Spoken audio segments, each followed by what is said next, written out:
Welcome back to the channel, everybody. In the last video, you saw us do a mock-up kind of fit the Aero kit on the Honda Acty K truck. In this video, we're gonna fit it permanently, do all the screwing, the drilling, and all that stuff, so it's in its final place. Then we've got a ton of maintenance to do. We gotta do a timing belt, we gotta do tensioners, we gotta do a water pump, we gotta do a ton of gaskets and seals to stop this thing leaking and all that other kind of stuff because it's a 28-year-old import from Japan.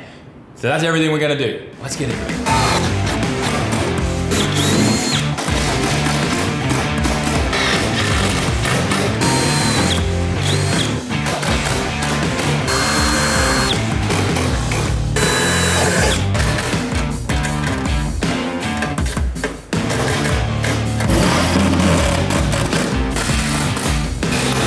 We are now finished fitting the Aero kit on this side and it looks awesome. Everything went on really, really smooth. The only thing you have to kind of fiddle with is this over fender here. Put a bit of heat into it with the heat gun so that it would then line up with things like the front bumper here and then this section here.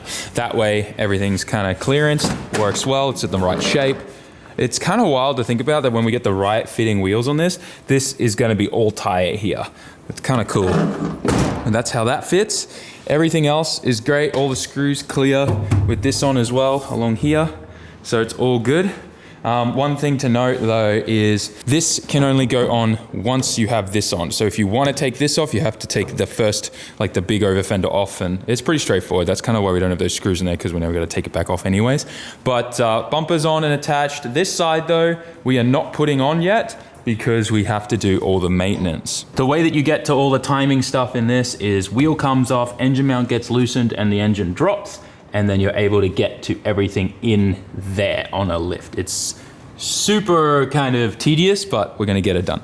Also, these little mud flap things here, I thought this was just for, you know, being a mud flap, but these actually bolt into here and have like, it's all like kind of molded, so it sits in the grooves there, so you know the correct placement.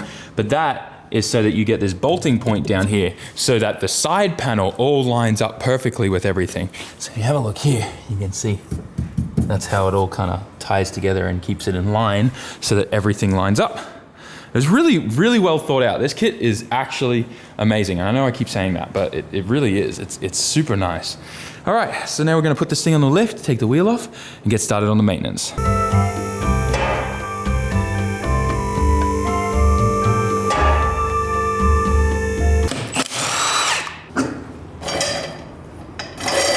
Little update for you guys on the whole wheel fitment thing. I'm playing with the idea of doing a dually rear end at the moment and seeing if I can find some rims that will work for dually mounting on top of each other.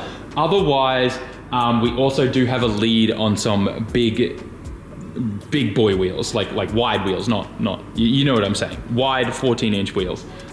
So they're the kind of the two options. I'm curious to know what you guys think is the best option though for this overall look and build of the car. The dually idea kind of has me a little interested. I posted a picture on my Instagram about what it was going to look like with the old stock Steelies. They don't obviously mate too well together for it, but I was able to just kind of MacGyver it in there and sit it there for a good look. I'll throw the picture on the screen. I'm curious to know what you guys think we should do with the whole wheel fitment thing, because obviously we got to solve this. We can't, we can't have that. Also at the same time, these K-trucks are seriously so cheap. The Aero kit and everything, like USD wise, I think you can pick up one of these K-trucks that's gonna need maintenance and everything like this for about $1,000. And then you can get this whole Aero kit for about $1,500, which when I think about it, I don't know if there's any other platform where the entry point is that cheap and you end up with something this sick, especially in today's day and age with how expensive used cars are. Like, think about that for a second. I'm curious to know what you think. Put it down in the comment section. But now's also a good time to remind you that we partnered with B Ford on this Kaido Racer K-Truck build. And if you want to get your very own K-Truck or any other car exported out of Japan, go check out the link in the description and hit up my friends over at B Ford. And when you do make a purchase through them for your first car exported out of Japan, use coupon code SAMMIT in checkout for $100 off. Our box of goodies have arrived from apparently some place called Star Parts, but we've got an OEM Hitachi water pump to put in this thing, 2 tensioners, belt tensioners, everything that came in this kit. We've got a full valve cover gasket, brand new thermostat. Look how tiny that little baby is. Bunch of other seals. I think this is like crankshaft front seal and cam seal. Put those there. We've got 2 accessory belts for the alternator, AC compressor, and then our Mitsubishi timing belt. So we definitely got a lot to do. It's a full timing service, and the first time ever doing something like this on a K car. So come learn with me together. This is kind of what we're working with here. This is the space we got. I'm not entirely sure how we're gonna be able to change a timing belt with that amount of space, but we gotta start by taking this off and taking an engine mount out so we can lower the thing. That's why we've got the exhaust stand here off the bottom of the engine, and then everything will kind of sag down, give us more space. But yep, this is exactly why we are changing the accessory belt. I don't know if you can see in here, I'll grab the camera and show you, but all of these accessory belts here are completely shot. There we go, now you can see the cracks are pretty wild. There's another huge crack there, look at that. So this is a ticking time bomb. If that's what the accessory belts look like, I would hate to know what the timing belt looks like. So that's why we're going in here. Let's get it done. A few moments later. Well, this has started coming apart quite quickly. And check out this accessory belt that was on the AC. Like, it is moments away from completely cracking into. That's pretty gnar. The alternator belt, this has never been changed, I'd say, in the entire lifetime of the car. But the alternator belt has a new belt on it. Better condition belt. It's a different brand too. There's a Pitwork one. So at some point, I'd say maybe they had the alternator replaced and did a belt at the same time, but the alternator belt is the easiest belt to replace. So maybe they'll like stuff that, not fiddling around with this cover, because this cover's kind of hard to get off for the AC compressor.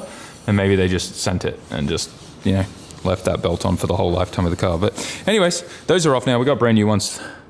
I got to now, Daikie's cleaning the pulley. We got to put the pulley back on, line the markers up, and then we should be good. We couldn't see the markers at all with how dirty the pulley was. So we got to line up that with this here before we take the plastic casing off, because this is the marker here. Line that up so that everything's in time. I have to take the engine mount off now though, before we line everything up, because we have to be able to take this top cover off to be able to make sure it's at TDC, because there's a marker on the cam that tells you that it's at TDC.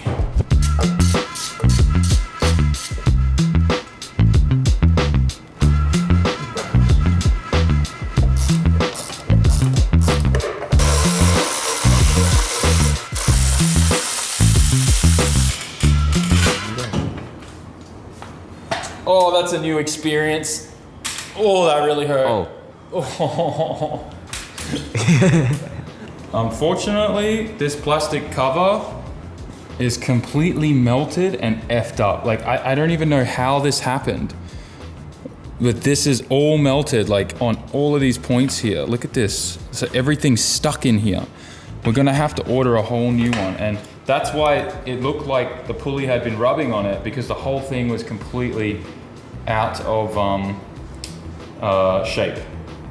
So we have to order a new one of these. Luckily, Honda still makes these parts, but we finally get a good look in here at what's going on, and it's pretty messy. Look at all the melted plastic in here. There's still melted plastic in here. More of the bottom cover here. It's all melted in here. Like, I've just never seen that happen at all before. Honestly, don't really know what to do at this point. We're gonna have to order some more parts, and then this thing's gonna be stuck on the lift. We can still clean everything up, do the timing service and stuff, but I can't put it back together without a new one of these now. But I'm glad we found that. There's so much melted plastic in here, it's ridiculous. The timing belt is definitely old too. It's not great. So we'll definitely change that. It's just frustrating that it's in this bad condition. These things happen. Like, people get K cars and they run them into the ground. This thing's 28 years old and it probably never had a timing service. I mean, it's only done like 70,000 kilometers, so I'm not surprised it hasn't even hit the point when people normally get them changed before 100,000. So yeah, and then the water pump is part of the timing service. It's like connected to the timing belt instead of an accessory belt like on an RB or an SR. So we'll get into this. I'm gonna pull it all apart. At least we can change everything that we can, but dude, this melted plastic is wild, right, Daikie? Look at it. It's just all melted in there. I don't know how well you can see that. Like, look at that, all melted plastic from the cover in there. I'm not joking when I say K motors run really hot. They do. And I guess the plastic, maybe this is a recall. I don't know, we'll have to see.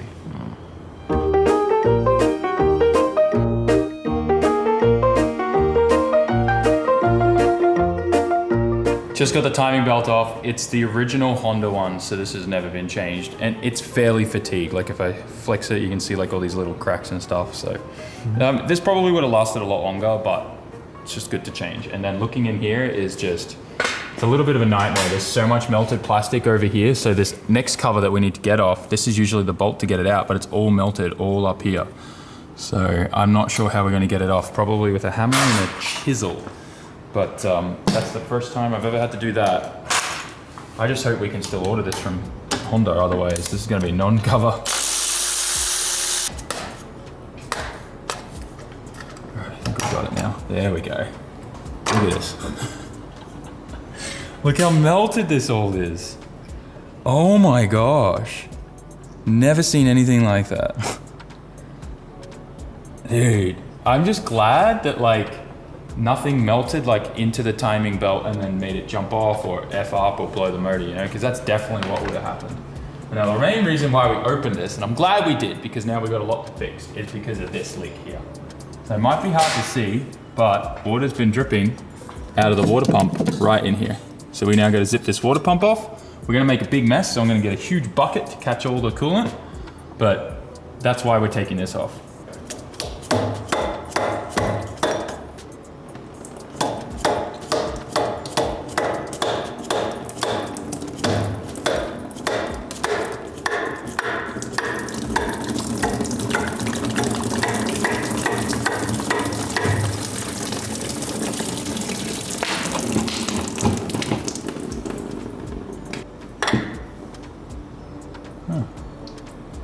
Well, that's that.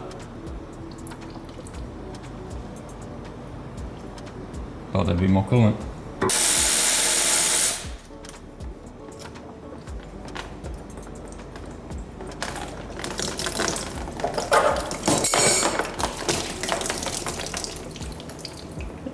About right. Old. And how you going? Interesting. This whole water block on the side of the block is what's been leaking.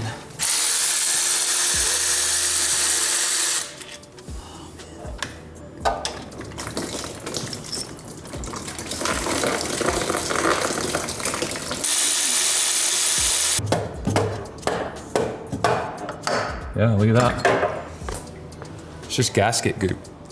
And it's been leaking out of here. You can follow it all the way down there. And then it was making its way through there. So probably the pump wasn't actually leaking, but you can kind of see maybe the seal was failed there on the pump as well. It's hard to really get a good gauge on it, but this was definitely a huge leak here. So prep that, silicone that back on, we should be good. Every car needs a ton of maintenance, guys, especially things this old, 28 years old. Just so you know, like this is what to expect when you import a car from Japan, because they're all 25 years plus old. But yeah, anyways, this is just part of owning old cars. Wow, you can really see here, it's been leaking for a long time. Look at that, the corrosion on the aluminum there.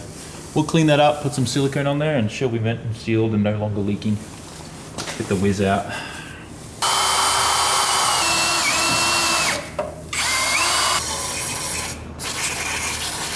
Got the red stuff on. Let's get this puppy in.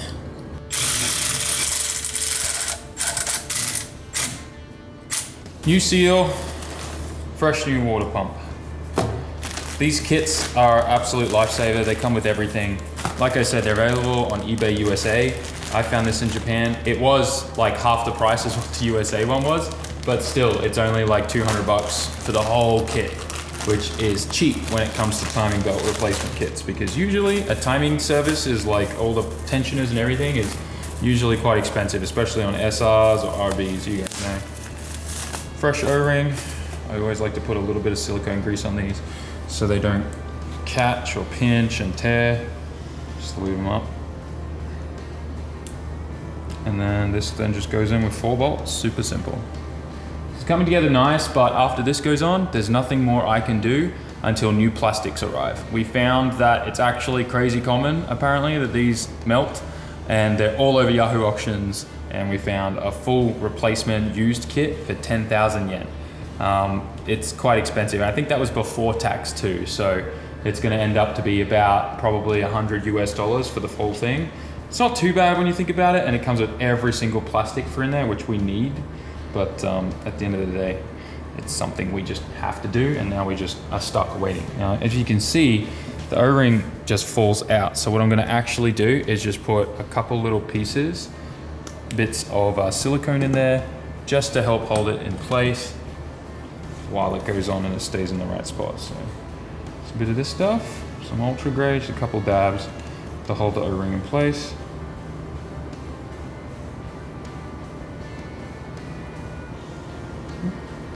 Now it won't fall out. Now we can put this bad girl in right here. Nice.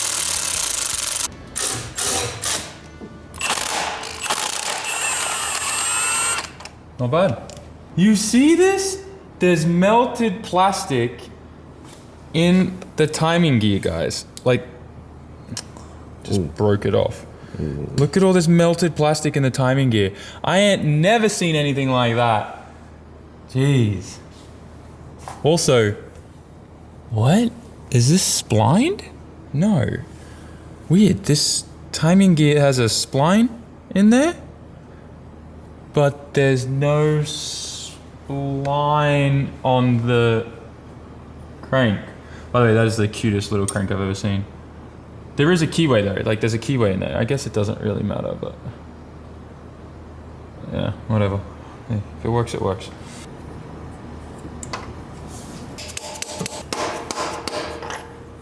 We did everything we can without the plastics. The good news is we were able to email the person on Yahoo Auctions. They sent it out tonight, which means if we are super lucky, we might get it by the end of day tomorrow or Sunday morning, which means I should be able to have this done. So hopefully next clip is good news, but I'm gonna go home and I'm gonna pass out. Just quickly before we go, Daiki, what do you think about K-Trucks? K-Trucks? Yeah, like, you know, this maintenance, it's easy, right? No, absolutely no. Do you want to do this? No. looks easy, but you know, guys? The whole engine is just sitting on an exhaust hanger. Every like space, no space. It's like a jigsaw puzzle on expert mode. Yeah. yeah. Every time. The next day. It's the next day. It's the weekend. I want to get this K-Truck done so that Monday we can still make paint. And we just got our package from Yahoo Auctions, which should have all the parts that we need. Quick recap, all the plastics were melted, and that meant that we could no longer continue with the timing service, and we can't put the thing back together and do anything else until we get that done. So we jumped on Yahoo Auctions. Thank God this is a normal issue, and you can get OEM plastics used or brand new all over the place. So we got this from some other Honda Acty that I guess got parted out, or maybe something else happened, I don't know. But look at all these plastics. Everything we need. Nothing damaged, melted, or anything. Dang, look at the difference there. Look at that. That's what that's supposed to look like. That's what mine looks like. Oh my gosh, there's bottom pieces. So, hang on, here's the bottom piece and how it's supposed to look. Look at that. Look how melted that is. And just destroyed. I hope the camera does its justice. But anyways, we can actually put this all together now. I'm excited. It means we can actually get this car done now.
much finished with everything, but unfortunately we've hit another roadblock, which seems to just keep happening with this thing. So I'm just kind of used to it at this point. The AC V-belt that came in the kit is too long. When comparing it to the one that came off the car, that's the one that's actually in really bad condition. It's, yeah, way too long, this one. This is a 300 or 3,300, and this is a 3,275. So way too long, and I tried maxing out the adjuster and stuff too to see if there was a way to get it to fit. It's not. Looks like there were a few different AC pump pulleys or maybe crank pulleys in these, and depending on which one you have, it's kind of like a 50-50 chance. Oh, and the battery went flat on that. So I've ordered the correct belt. It will be here tomorrow morning. In the meantime though, I can at least still do my valve cover gasket and get that done. So that will save us a ton. So we'll do that. And then that way, all we have to do is wait for that belt to come in the morning, finally put this back together, and we should be good. Currently on top of the K truck, and I've got the valve cover off, super easy, 4 bolts, pops off and you just kind of shimmy it out. I did have to take off the throttle cable and tuck that aside and a few other vacuum hoses, which meant I had to take this plastic cover off where the throttle body was. It is actually, by the looks of it, carbureted, which is kind of cool. But that aside though, the gasket was completely toast. All the spark plug wells are full of oil, except number 3 here. So I'm gonna pull those plugs out and clean them out as best I can. Pretty much everything was just, yeah, leaking. You can see it was leaking on top of the distributor there and dripping down, and everywhere else that this thing was leaking. So good time to definitely change it. One other thing I wanted to show you guys is recently I've been using a lot of Q-tips in the shop for things like this, cleaning these grooves out in valve covers. They just make your life so much easier. Just a bit of parts cleaner and just whoop with the Q-tip and get all that oil out right away instead of having to fight with it with the shop towels and stuff. I'm not sure if anyone else does that, but I found that these are really helpful. I'm curious if any of you guys have any other tips or things, like weird things like this that you use in the workshop and stuff when working on cars to clean stuff. But these usually work really, really well because they fit perfectly in all of these grooves for getting all the gunk out. I've finished doing everything that I can do at this point. I was hoping to just throw a belt onto the alternator and run this thing for a bit with coolant to make sure it wasn't leaking. But I realized to be able to put the other belt on, I gotta lower the engine again, which then means that this has to be disconnected again anyways, which means all the coolant and water will get dumped. So I feel like it's kind of bad juju at this point though, because we've put all the covers and everything back on. It feels like, you know, generally when you're building a computer, you never close the side panel or do all your cable management or anything until the thing posts and boots first. That's kind of what this feels like that I've done now. I've just shut and closed everything up and hoping that there's gonna be no problem, because generally when you do that and you think everything's okay, something's not. So anyways, let's just test it. Let's see if it runs. Hope that it runs. Look, obviously we're not running the alternator and there's no water in the engine, but it does have oil. I've jacked the engine up to the height that it's supposed to be at with the mount in. We should be okay to just run this for a few seconds and make sure that everything is all good. Just kind of like what we usually do, first starts and stuff on the channel. You know how it goes. Get the good old trusty step ladder. Let's see. Oh, is this thing gonna run? Oh boy. I hope the timing's right. I mean, I turned it over, it sounded fine. 3, 2, 1. Oh, that's not good. That's not good at all.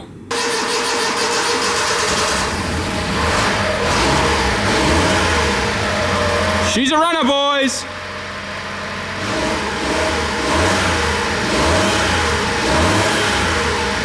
Yeah! For a moment there, I was pretty worried. It was probably just when I cleaned the spark plug wells, a bunch of oil and like a bit of parts cleaner and stuff went down to the top of the pistons. So that's probably why it wasn't starting. But now, let's see if it'll start first go. Right into it. She's mint. That's good. Thank God for that. For a second there, I was thinking I was gonna be here to 4 o'clock pulling the whole thing down and retiming the whole thing from scratch, but I'm glad everything's okay. And once we get that AC belt, we will be in business. So first thing tomorrow morning it'll arrive, these 2 belts, cover goes back on, engine mount back in, and then this is finished, done. No other maintenance I think is required on this thing. Everything else looks good. Obviously we got to make sure though that our water isn't leaking, because if for any reason that housing that the water pump goes in is leaking again, I used a high temp Permatex, the red gasket stuff this time. I didn't have any Honda Bond. I know it's a Honda and I probably should have used Honda Bond because apparently that's the GOAT of all RTV.